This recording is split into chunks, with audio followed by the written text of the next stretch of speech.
Le téléphone ne s'arrête de sonner.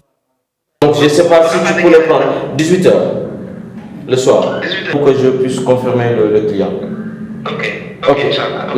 Des propriétaires de voitures et des voyageurs appellent pour se faire enregistrer. D'autres passent par cette application. Cette ligne de service s'appelle Tukidjam. Comprenez. Et là, il y a le menu. C'est récent, par exemple, quand on clique sur les trajets, on peut voir les personnes qui ont déjà publié des trajets durant cette semaine. Créée il y a 1 an, elle relie les conducteurs et les passagers qui voyagent vers la même destination. Des opportunités s'en suivent. À mieux partager, à mieux développer une mobilité solidaire venant des véhicules particuliers qui roulent vite et qui pourront éventuellement partager leur véhicule, permettant à ceux qui restent des heures et des heures sur les bouchons de pouvoir bénéficier en fait de ces solutions alternatives de mobilité.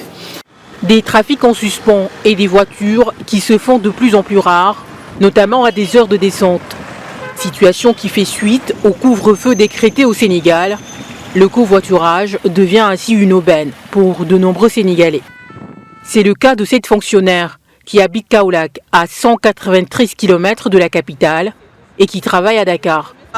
Elle s'est abonnée depuis quelques mois à ce service.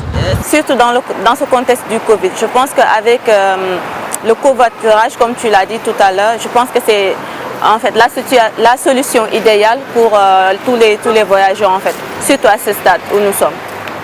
Avec les mesures restrictives dues à cette deuxième vague de contamination, les Sénégalais courent vers des solutions pour faire face aux difficultés liées à la mobilité dans la capitale sénégalaise, surtout aux heures de pointe.